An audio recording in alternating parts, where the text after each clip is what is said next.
Have you ever heard of the song Will by Joyner Lucas? If not, I'll explain. This song was made as a thank you to Will Smith, and despite the now ironic nature of the song, the sentiment of this type of art where we show love to one another is pretty incredible, and I recommend you check it out. In Will, the final 3 bars have taught a lesson that I have not forgotten to this day.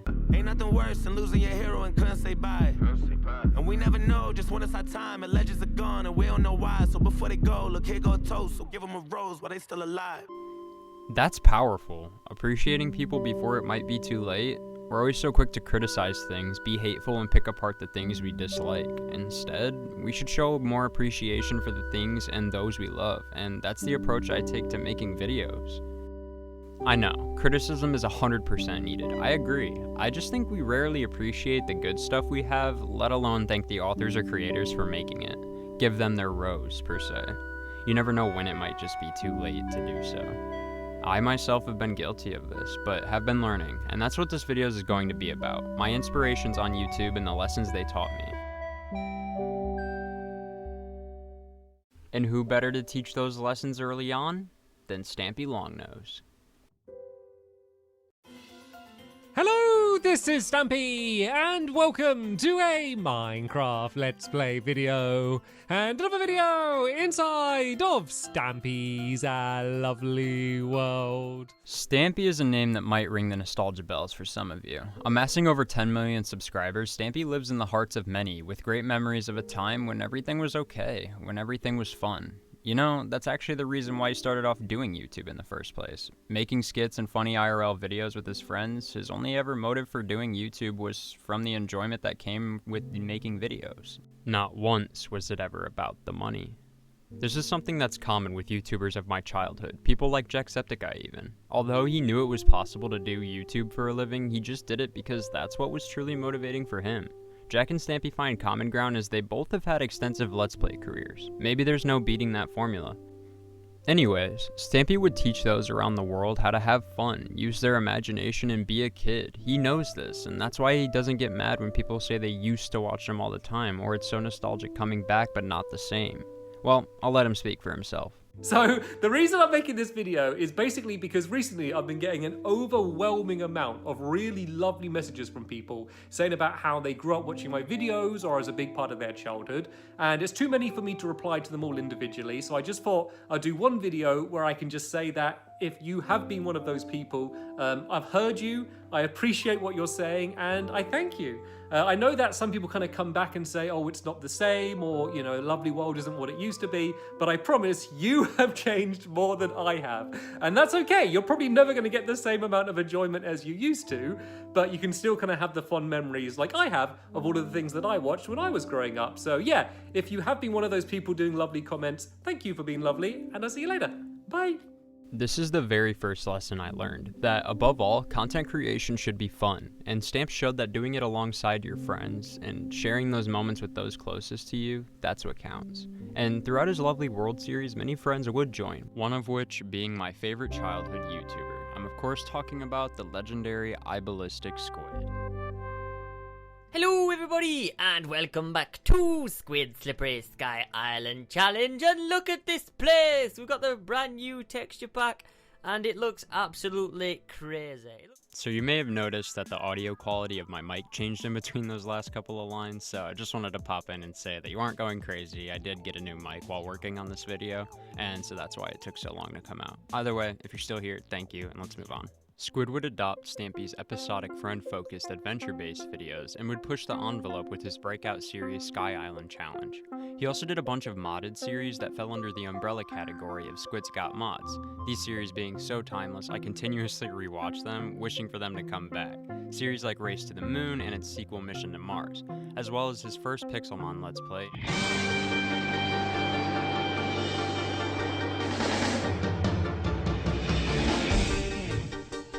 And even Mo Creatures. What are you doing? mod called Mo Creatures. Now this This is called Foxy Animals, this mod.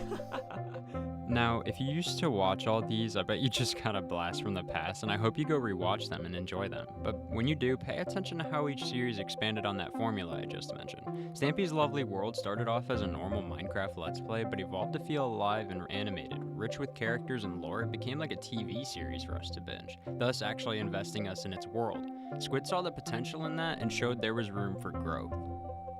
That's the second lesson I learned, how to analyze and expand upon other YouTubers' ideas and formulas, how to make them your own without stealing or directly copying. Squid worked hard to get every mod running smoothly and to come up with unique ways to make a different series with these mods. I've learned there's always a way to make something your own and to make video formats better. Because of this, my goal is for each of my videos to be better and more creative than the last. I've already made insane progress, and you can see that progress laid out pretty linearly if you were to go back and watch those videos. I went from using a video editor that only had a single timeline to put all the video elements in, to being able to make my dream videos. All through trial and error, and with the guidance of those that inspired me. Always thinking of what I could have done better or new, Squid helped me learn how to come up with the ideas for my videos and how to better formulas already used.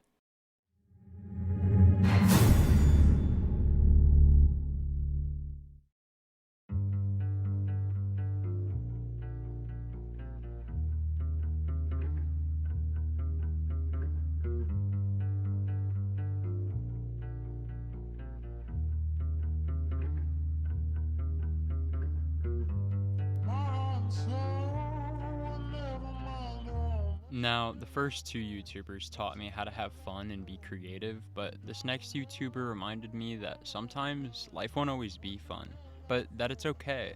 It's okay to express emotion because you aren't alone. Someone else out there has been through what you're currently struggling with. Said message and emotions are conveyed beautifully through his music. Music that's been featured on my channel before, and that has helped me through the worst of times. Yes, I'm of course talking about the great Zach B. Zach B is a nerdcore rapper, although that's not said to put him in a box, as he makes non-nerdcore songs that end up being some of my favorite works of his. Nerdcore being a genre of music that writes lyrics either from a video game, comic book, or anime character's perspective, or that match their vibe and themes. I first found Zach's channel 6 to 7 years ago at the release of his first Super Smash Bros. Cypher. This was my introduction to nerdcore, and I instantly felt welcome to the community and like someone else finally understood my passion. I used to dream of becoming a nerdcore artist myself and shared Zach's channel with everyone because I felt so heard. His music was a great representation of my interests, and the lyrics were always about something more than materialistic things. But beyond all that, I actually used to frequently message him to thank him for helping me through hard times, and it always kind of turned into me venting, but despite the fact I was a random person on the internet, he sat down and took the time to reply and make my day better. Helped calm me down about my problems, and because I looked up to him, he always reminded me to stay passionate about what I wanted to do in life. At that time, of course, it was nerdcore, but despite having no chance or talent at it, he still told me not to give up on it. That will forever be stuck with me, and is why I'm so motivated to make YouTube videos I'm proud of. I really want to do his part of the video justice because him and his art have been the biggest help through all of this. So, thank you, Zach, for genuinely saving your fans' lives and for never ceasing to inspire people. Okay, on a less depressing note, these next two YouTubers are the ones who inspired the way I make gaming content. First up is the lovely Snipzy. Easy for Snipzy, everyone.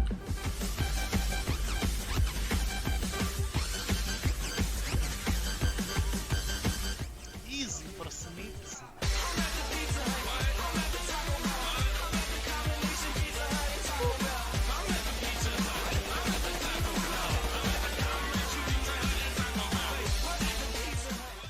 Now, I'm assuming most of you guys, my returning viewers, came from some sort of Genji video, and while I'm glad you enjoy them, I hope you're okay with me doing these big projects at times. They give me more fulfillment than the Genji videos, although that's not to say I don't like consuming and making Genji videos. After all, Snipzy is the one that made me fall in love with video editing, and inspired the way I structure my Genji videos. I learned from his kinetic editing style that allowed him to jam-pack a single Genji clip with tons of memes without it feeling overbearing. Quite the opposite, actually. This went on to preserve his video's rewatchability and kept new viewers engaged for their first time watching. He proved you don't have to be the best at a game to make compelling content on it, although skill helps a lot. You can just aim to entertain people with semi-good clips that have great editing. Your editing can become its own type of personality that viewers come back for. Like many, Snipzy found that visual elements and sound effects worked best for gaming content, elements that wouldn't break the flow of gameplay and could be put on top of it to enhance it. For example, when it came to subtitles, he knew that they needed to be used at the right time to actually be funny. It's gotta highlight something important, not be used just to fill dead space. He showed that memes and sound effects do better at that anyways. I've been realizing the same thing about my own content lately. My McDonald's skins video is easily the best Genji video of mine editing wise because I learned how to properly fill dead space and highlight things through seeing mistakes in my older videos. Similarly to Snipzy, I prefer stringing together different clips with fun editing to trimming down an entire match. It allows for the video to have variety in tones. One moment might have a montage section, the next it could be a funny clip for some downtime. It keeps things feeling fresh for the viewers by not feeling like an unedited VOD upload or regular match of Overwatch. Which still has its place, of course. I like watching Necros, for example. But to sum up Snipzy's part, I learned how to always keep viewers engaged through editing. Like Snipzy, this next YouTuber also has a rewatchable editing style. However, we'll be looking at them for a different reason. Allow me to introduce you to MeatyMarley.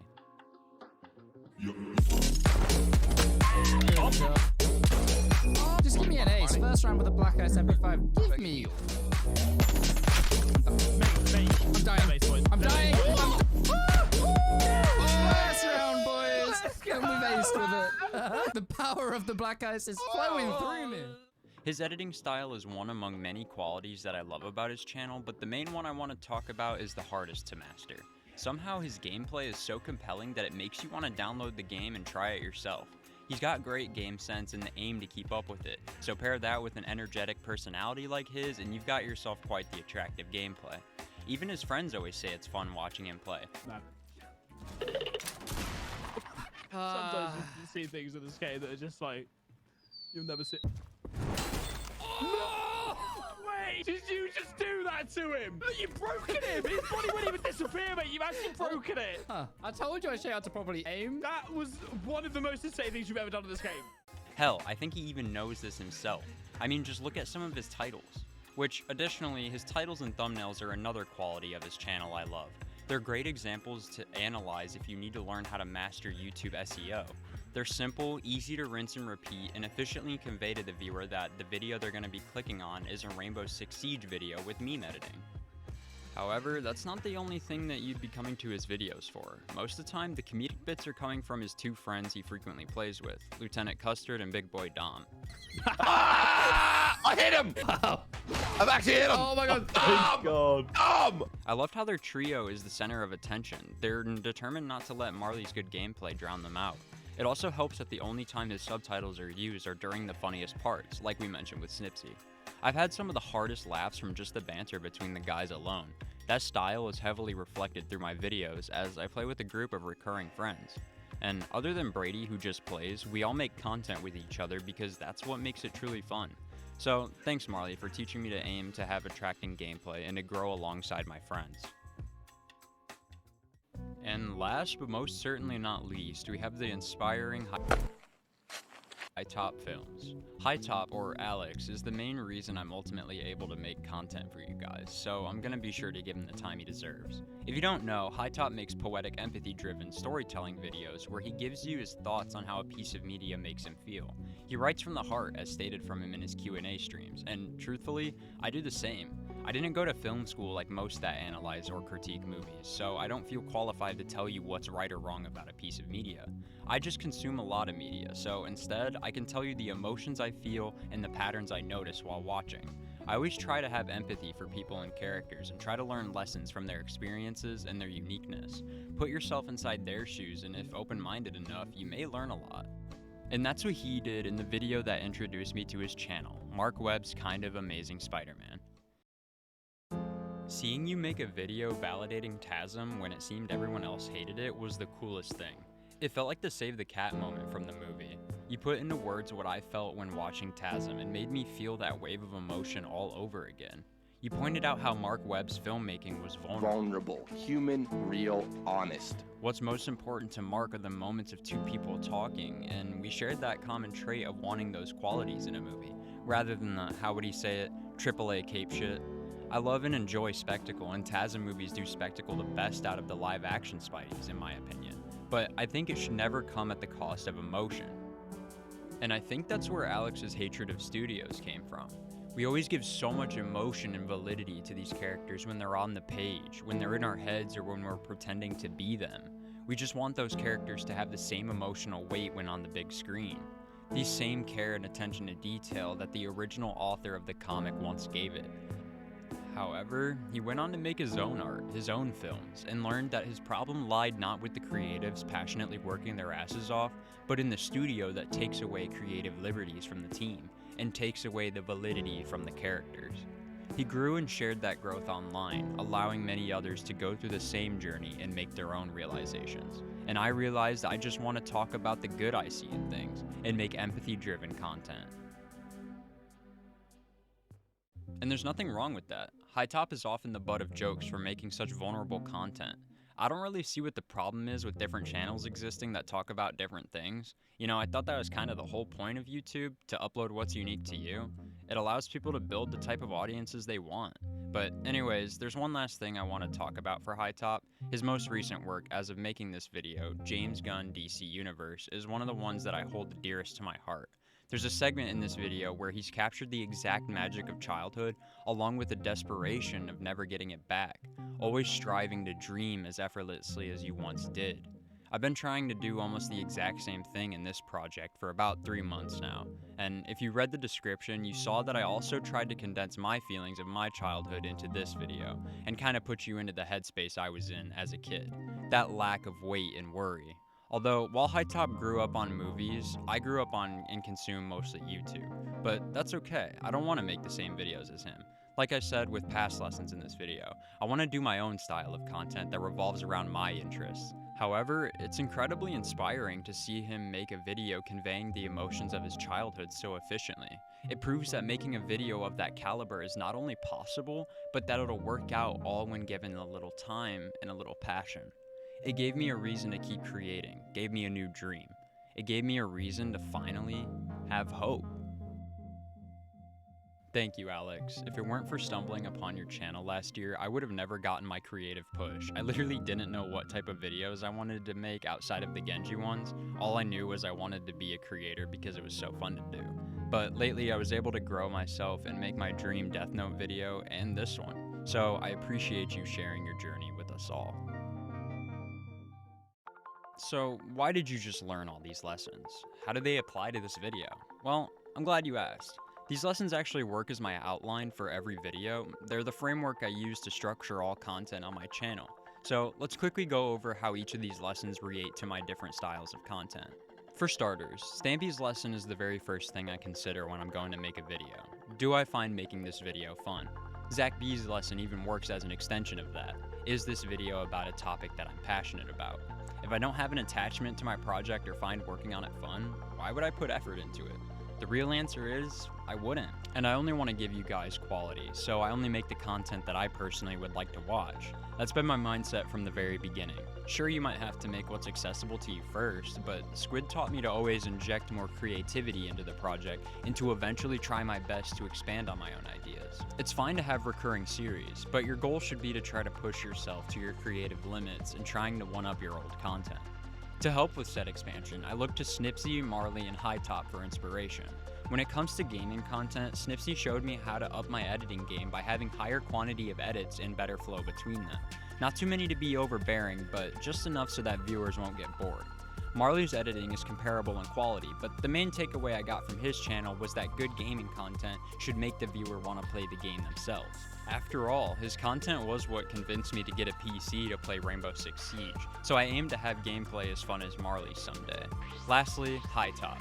I realized I much preferred when he made a video showing empathy to a character or director instead of trashing and besmirching them. He came to the same realization himself and publicly apologized for misplacing his anger, and now makes videos knowing there's a loving team behind the art he criticizes. I was really captivated by his content first, but watching his growth and learning the same lessons as him is what truly fascinated me about his channel. It's also what inspired the narrative content I make, as I wish someone would make his type of content on different anime or YouTubers. So, once again, I figured I should make my own style of that content, and try to inspire people with it. So, in conclusion, we're seeing an influx of new content creators and the bar is being set higher than ever. So I'm glad there are legends on this site that we can analyze to better ourselves, our content, and to make a more positive community that helps each other grow. I'm a learning creator myself, so I hope to also inspire more people by teaching the lessons I learned from those that inspired me. And that was the goal of this video from the very beginning. The very structure of appreciating what you love, even if there might be something dark to it, and always learning a lesson from it. Giving your idols their rose. That's the way I'll be making content. I'm OniTheOtaku, and I was raised by YouTubers.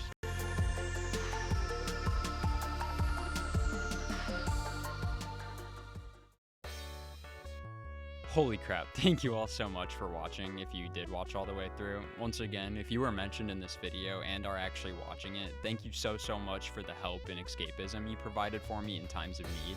YouTubers are heroes with a real power to help people. It just depends on if they use that power wisely. All of the lessons you guys have taught have helped me get so far and even make my biggest passion project yet, being this video. Yet, despite all of the analysis, I can't help but feel like I could be so much more. Kinda ironic, isn't it?